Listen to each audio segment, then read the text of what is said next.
Phil Chester on pole trying to take the third clean sweep of the weekend. Is that right? Yeah. Followed by Simon Elliott. So let's have a look at the grid then.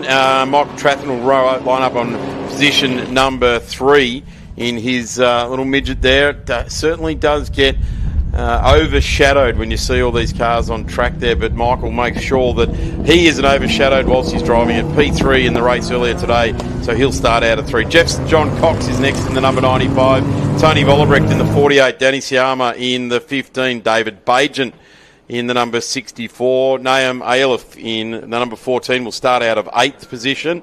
Richard Vollebrecht back to Johnny Makem in the Bennett Signs red MG midget there as well. Shirley St John Cox in the second of the TR Triumphs out there. Gary Fulmer, who had a massive misfire at the end of the last race, to Matty Chester, James Dodd, and then Kayleen Little-Chester rounding out the 15 that will start this one. Car number 1 would like to take 3 from 3 and make the start of this season absolutely perfect here this weekend. They pick a speed, they stick to it. The number 55, the RV8, right alongside the MG GT V8 as well. And coming to the line, banging away. The flag drops, and Phil Chester gets away nicely. Simon Elliott definitely goes with him. And there goes Michael Trathen as well, the 95 of John Cox. And Danny Siama, will he get the goods on Tony Vollebrecht as they head down into turn 1? 2 yellow ZRs side by side as Michael Trathen slots in there. Then it's to John Cox, and then we see Tony Vollebrecht just holds out Danny Siama on the apex to that first corner. Yeah, it's going to be interesting. Obviously, at this morning's race.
turn 1. So we're watching some of those midgets and the Sprite etc., running quite a lot wider around. And we just see these cars riding those bumps as well.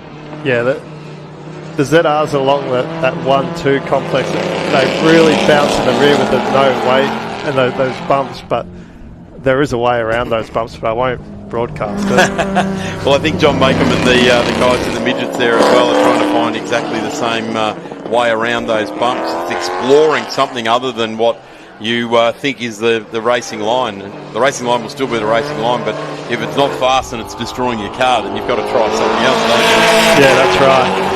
Now, this will be an interesting battle between the ZRs and the big Triumph here, because at 29 degrees in the afternoon, this Triumph's brakes are going to get quite hot, and the ZR, if it can keep tyre life in the front by not pushing too hard, battling the other ZR, should be there or thereabouts, about halfway to 3/4 of the way through this race. So let's just focus on it. These two cars here are the ones we're talking about, the 48 and the 15 being the ZRs in various different trims or horsepower varieties that they did when they did this model car. And that's what we're talking about right now with the battle here. So it's for 5th and 6th on the road. And John Makem's sort of just off in the distance there. But Jeff St John Cox, that's the 95 that we're hearing, the V8 thumping coming out of the flip-flop. There he is there, head-on shot of the all-white.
quite some time, as your whole family has been for quite some time as well. It really is it's a class of racing where we very seldom see any damage on cars due to car-to-car combat, which I always like that because that's just an expense you don't need. Yeah, that's right. We really pride ourselves on good, hard, clean racing and keeping cars on track throughout the weekend. Obviously, mechanical issues are going to arise, but you know, it doesn't help if there is car-to-car contact. It ruins everybody's race because safety cars could come out. So yeah, you're right. That's the flip side to all of that as well.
Weekend coming up as Siama's still on the back of Vollebrag.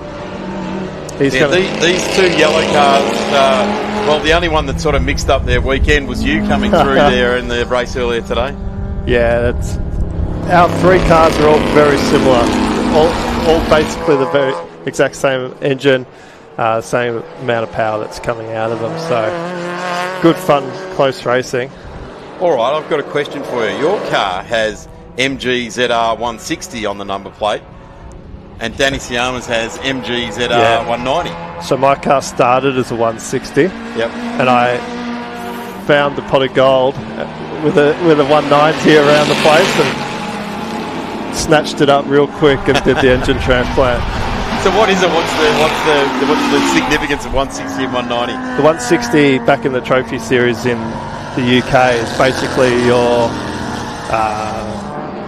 as we've got a move and a lap pending, but no, so basically the 160 cars and the 170 cars in the UK, they run a modified road car and road engine, where the 190 engines were factory made VHPD head straight out of MG Sport and Racing. So there's not many of them around, so when you find one you've got to get on it, and hence the pot of gold. Yeah, that's right. Once you've seen it, you've got to dig deep and make it happen.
So the MG ZR 160 on your car is reference to its historical value. Yeah, I've been trying to talk to the guys in the UK to get one of these 190 plates sent out to me, but I think they're just as rare as the engines. Yeah, well, you throw a cat amongst the pigeons and everyone thinks, oh, he's got the 160. It's nowhere near the pot of gold that the guys in the 190s have got. Good battle still going on here. This is for 5th and 6th on the road. Phil Chester has completed 9 laps out in the lead of this one with a 104.97. Simon Elliott was within 1 second. Oh, Siama now draws alongside. Should get it done this time. Very interesting indeed. Into the bump zone they go. And Vollebrek just has to ease on the wheel there. So Tony...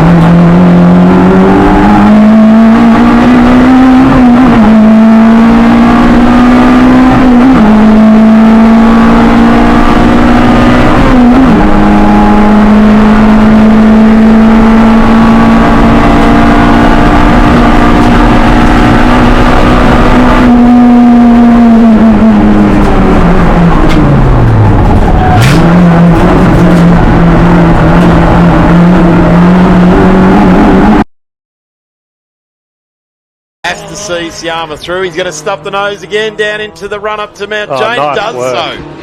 Does so. Absolutely mozzes Danny Siama out of that, because Danny, we've seen over the last couple of years more often running his MGB GT V8 in the Group S type of that's trim. right. So. But I reckon he's having a ripping old time out here at the moment with Tony Vollebrek. Yeah, he sure is. This is his first week in at ZR, so he's recently purchased that car from Jason Holmes. This is the old Jason Holmes. Yes. Okay. Oh, they're full checked up there. It looks like Jeff's come to a halt. And he has. Yeah. Jeff's John Cox hauls it up there in the Triumph ZR7 V8, of which there are 2 in the family. Of course, Shirley. Where's Shirley running? She's down in 10th place at the moment. So a family that races together stays together. Danny Siama now. Yeah, so this is the ex-Jason Holmes yellow ZR, obviously with a bit of Urban DC advertising on the side now, and Jason's still got his turbo version ZR, and there might also be another one somewhere. The 95 of Jefferson John Cox running so nicely indeed inside the top 5 all weekend long. In fact, 4th place for pretty much the whole weekend. I've just seen some here. Oh no! Yeah, this is rare. This is rare. This is like the dodo. This is so rare we've not seen it before. Now, JLJ 199 for those playing on at home. Still runs the number plates, pulls off onto driver's left. Cause a safety car, possibly could with that, but it feels the fire of this battle right here, because this is for P3. Yeah. And I believe if it goes the way of Vollebrek, it could be his first ever podium, but don't quote me on that completely. You've just said it in front of all your friends and family. You can't blame me for that. But look at them. Look at the drafting going on. They're chasing each other across the track. These are great cars. The series in the UK, and these are really fun to drive. They dance under brakes. You can slide them through corners, and they're a great little car. So to have, I think we started with 5 out on the weekend. It's just good, close, hard racing, as you can see. Giving them some revs there too as they come up over Mount Jane and plunge down. We've got the time certain clock has ticked over now. The race being led by Phil Chester and Simon Elliott, now 14.3 seconds a rear with Tony Vollebrek. Potentially to take a podium here, an outright podium here today. Here's our race leader, Phil Chester for Yarra Valley Towing and Monty Power Tools. Car number 1, you don't get that on the side of your car and on the bonnet and the front windscreen from not trying. And Phil is trying in 2026 just as hard as he did in 2025. Doesn't want to have to peel that sticker off, does he? No, that's for sure. And Simon Elliott will chase it pretty hard, that number. Checkered flag now for the ready as we see the absolute behemoth of MG Racing Australia, Phil Chester. 3 from 3. That's 3 race results in a row that we have got. Kieran Pridmore. Then we had Andrew Magilton, and now we've got Phil Chester. Simon Elliott gets to the line, so the last 3 races have been clean sweeps through all of the categories as we charge to the line with this battle, and we're now moving up onto that. Is not the 95, that's the 92, so that's surely. Talk about some last lap panic here. Isn't there? Isn't there? So Phil Chester takes the win. That is a great weekend for Phil. Driven well, and the preparation of that car is looked after absolutely immaculately. Same with Simon Elliott. You've got to wonder if Simon hadn't had just that tiny brain fade that saw him off the edge of the track, what might have happened towards the end of the end. At the end of this one, it is a 15.25. The fastest lap done by Phil Chester on lap number 2 as they bring the ZRs to the line. It will be Tony Vollebrecht on the podium in the all-yellow ZR. Danny Siama next, not too far.